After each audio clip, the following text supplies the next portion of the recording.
میں تو تنگ آ کے اب یہ کہنا شروع ہو گیا ہوں کہ پاکستان کے عوام کو حکومتوں کے علاوہ عوام کو عوام سے بھی بچایا جائے. ابھی رمضان المبارک شروع ہونے والا ہے نا, ہماری اوقات کھل کے سامنے آ جائے گی. ذخیرہ اندوزی کریں گے, ناجائز منافع خوری کریں گے, دیٹ کین بی اسٹاپڈ. اور وہ بھی اگر آپ میں ایبلٹی ہے, آپ انتظامی طور پہ اتنے آرگنائزڈ ہیں, اتنے تگڑے ہیں, اتنے ڈسپلنڈ ہیں. یہ مصنوعی مہنگائی تو آپ کنٹرول کر لیں گے, اصلی مہنگائی تو کوئی بھی نہیں کر سکتا. سو عوام کو عوام سے بچاؤ, ہمیں ایک دوسرے سے خطرہ ہے بھائی.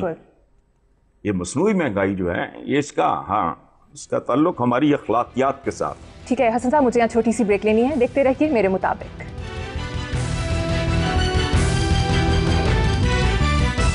Welcome back. حسن صاحب, اس سے پہلے ہم کرنٹ افیئرس کی بات کریں. یہاں میرا آپ سے ایک مختلف نوعیت کا سوال ہے. زندگی میں پریپریشن, پلاننگ اور تیاری کی آپ کی نظر میں کیا اہمیت ہے؟ اچھا, یہ مریم بہت شرارتی سوال آپ نے کیا ہے. یہ آپ کو بیسیکلی مجھ سے نہیں, تیاری کی, پریپریشن کی, ہوم ورک کی جو قیمت اور اہمیت ہے یہ آپ پی ٹی آئی والوں سے پوچھیں. یہ بھی ہے کہ تیاری نہ کرنے کی کیسی قیمت چکانی پڑتی. صحیح بات ہے, یہ ان سے پوچھیں. چونکہ میرا زندگی میں اس طرح کا کوئی تجربہ نہیں ہے. میں نے جس کام میں بھی ہاتھ ڈالا ہے پوری تیاری کے ساتھ ڈالا ہے الحمدللہ. لیکن ان لوگوں نے انہوں نے سمجھا کہ تیاری صرف کنٹینرز کا نام ہے, تقریروں کا نام ہے, جلسوں جلوسوں اس چیز کا. لیکن بہرحال سوال آپ کا بہت قیمتی ہے, بہت خوبصورت ہے, اور سو کالڈ کرنٹ افیئر سے کروڑ گنا بہتر ہے. دیکھو, زندگی کے لیے تیاری نہیں کرو گے تو زندگی عذاب بن جائے گی. بالکل. اور موت کے لیے تیاری نہیں کرو گے تو موت عذاب بن جائے گی. ایسا ہی ہے. سو اس لیے پریپریشن بہت. ایک چھوٹا اسکول گوئنگ بچے سے لے کے ایک بستر مرگ تک پہنچے ہوئے آدمی تک تیاری بہت ضروری ہے, ورنہ آپ کو اس کی قیمت چکانی پڑتی ہے. اس کے کانسیکوینسز جو ہیں وہ پھر آپ کو فیس کرنا پڑتے ہیں. اور ایک بات یاد ہے, یہ اسپینش کا ایک محاورہ سا ہے کہ جو ایک ویل پریپیئرڈ آدمی ہوتا ہے, جس نے پراپرلی تیاری کی ہوتی ہے, ایسا ایک آدمی 10 آدمیوں کے برابر ہوتا ہے.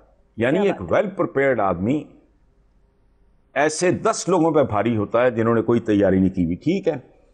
اور ایک عربی محاورہ ہے, اس کا ترجمہ یہ ہے کہ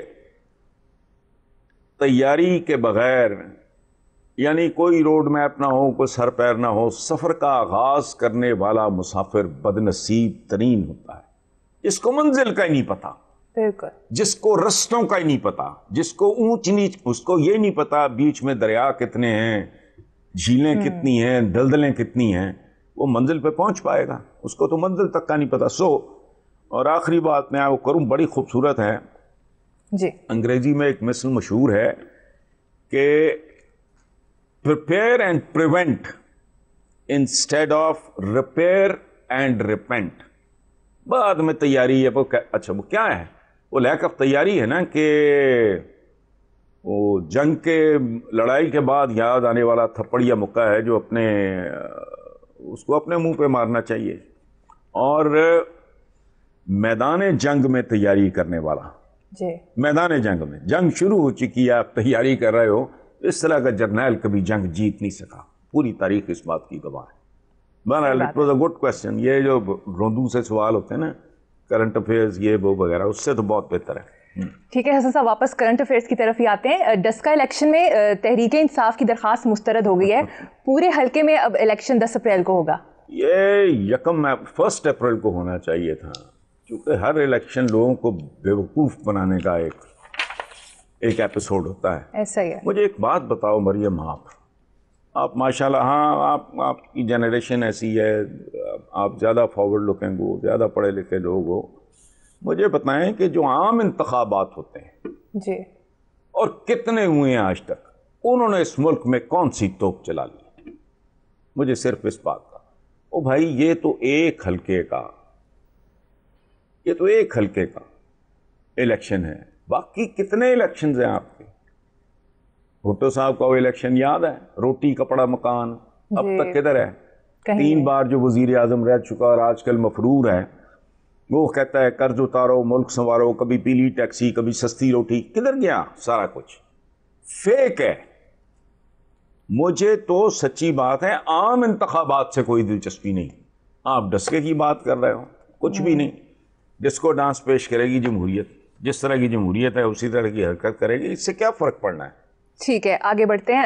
حسن صاحب، کورونا وبا اپنے عروج پر ہے، کالجز اور یونیورسٹیز کے کئی اساتذہ اپنی جانوں سے ہاتھوں بیٹھے ہیں، لیکن ان حالات میں بھی اے لیولز اور او لیولز کے امتحانات اسی ماہ شیڈیول ہیں. والدین اور طلباء کا مطالبہ ہے کہ ابھی امتحانات نہ لیے جائیں. بہت درست مطالبہ ہے. میرا خیال ہے جنہوں نے یہ فیصلہ کیا ہے ان کے گھروں میں اولادیں نہیں ہیں. والدین اگر یہ کر رہے ہیں تو درست ہیں. زندگی ہے تو سب کچھ ہے. اور یہ اتنی احمقانہ حرکت ہے کہ اسکول کالجز بند ہیں، امتحانات کے لیے کھلے ہیں. کو عقل کو ہاتھ مارو بھائی. میں شفقت محمود میرے دوست بھی ہیں، قابل آدمی ہیں، مجھے نہیں پتا ان کا اس کے ساتھ کوئی براہ راست تعلق بنتا ہے کہ نہیں بنتا. جی، ان کو چاہیے اس پہ سوچیں، یا جن کا یہ کام ہے وہ ہوش کریں، عقل کریں. اس کی بہت بڑی قیمت ہو سکتی ہے، مصیبت پڑ جائے گی. ہوش کریں. کتنی پھرتی سے آپ نے وہ ریورس کیا فیصلہ انڈیا کے ساتھ تجارت کا. یہ بچوں کی زندگیوں کا سوال ہے بھائی. اس پہ اس کا نوٹس لیا جانا چاہیے. عثمان بزار صاحب کو انٹرفیئر کرنا چاہیے اگر کوئی اور نہیں ہے یہاں کوئی. اس کا تو حال برا ہے جو یہاں پروونشل جو ایجوکیشن، انہوں نے تو پتہ نہیں کتابوں کے چکر میں ان کی کوئی ہیرا پھیریوں کی داستان، میں نے اس پہ 2-3 کالم بھی لکھے تھے. ان کا تو مجھے نہیں پتہ، لیکن یہ جو چیف منسٹر پنجاب ہیں، جی، جس طرح کا کام انہوں نے یہ ایکسپو وغیرہ میں کیا ہے یہ ویکسین کے چکر میں، اسی طرح ادھر پرفارم کریں. بیکاز ہمارے مستقبل کا، ہمارے بچوں کا، ان کی صحتوں کا، ان کی زندگیوں کا سوال ہے. امتحان اور مہینہ 2-1.5 آگے چلے جائیں گے تو کون سی قیامت آ جائے گی. سال بھی چلا جائے زندگی کے، اللہ معاف کرے، اللہ معاف کرے، سب بچوں کو اپنی امان میں رکھے. زندگی جانے سے بہتر ہے 1 سال، زندگی ضائع ہونے سے بہتر ہے 1 سال ضائع ہو جائے بچے کا. کیا فرق پڑتا ہے؟ تو ان کو ہوش کرنا چاہیے. ٹھیک کہہ رہے ہیں والدین، اگر یقیناً زندگی سے اہم تو کچھ بھی نہیں ہے. ہے. جی حسن صاحب، ہم یہاں پروگرام میں بریک لیں گے، دیکھتے رہیے میرے مطابق.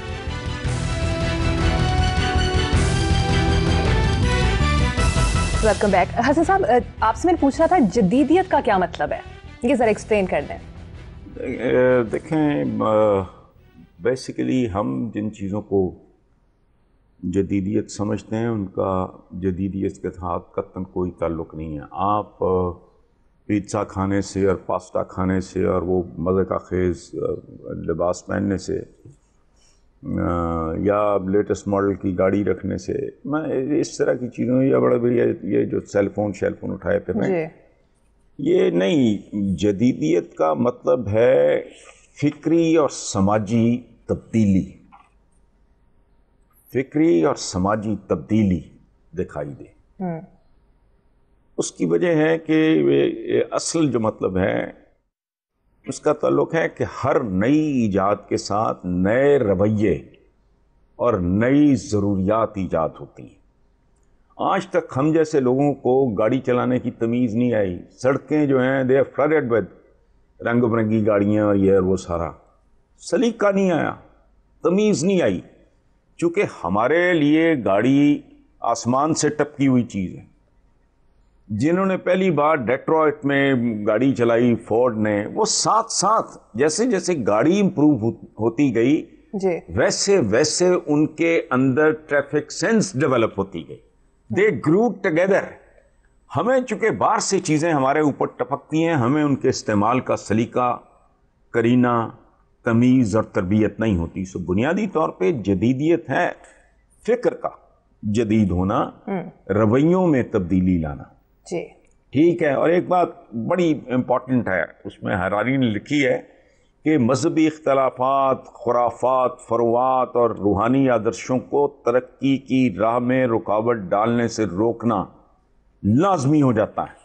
اگر یہ آبسٹیکلز ہوں گے آپ ترقی کر ہی نہیں سکتے. 100 سال لگے رہو. اور جب تک کوئی معاشرہ عقلی اور سائنسی اصولوں کے مطابق منظم نہیں ہوتا، وہ رلتا ہی رہتا ہے. وہ مہذب دنیا کی ٹھوکروں میں رہے گا جب تک وہ اصولی، عقلی اور سائنسی اصولوں کے مطابق وہ اس کو آرگنائز نہیں کیا جاتا. یہ ہے موٹا سا. ٹھیک ہے حسن صاحب، افسوسناک خبر شامل کریں گے، نامور گلوکار شوکت علی صاحب انتقال کر گئے ہیں. مریم، میں بڑا مختصر 2 جملوں میں آپ کو بتاتا ہوں کہ جب میں نیا جرنلزم میں آیا 70s میں، تو انکم کم تھی، عادتیں بگڑی ہوئی تھیں، اخراجات زیادہ تھے، تو گیپ فل کرنے کے لیے میں نے ریڈیو کے لیے کام کرنا شروع کر دیا، ریڈیو پاکستان لاہور. اور وہاں میرا شوکت علی کے ساتھ ایک رشتے کا آغاز ہوا جو پوری زندگی جاری رہا. جتنا بڑا فنکار تھا اس سے بڑا انسان تھا. میں نے اتنی عاجزی اور انکساری اتنی شہرت کے ساتھ کم لوگوں میں دیکھی. He was a wonderful human being. بہت اعلیٰ انسان. اللہ اسے اس کی مغفرت کرے. بہت پیارا آدمی. ٹھیک ہے حسن صاحب، ایسی بات ہے. اسی نوٹ پر اپنے ویورز سے اجازت چاہیں گے. اپنا بہت خیال رکھیے گا. اللہ حافظ.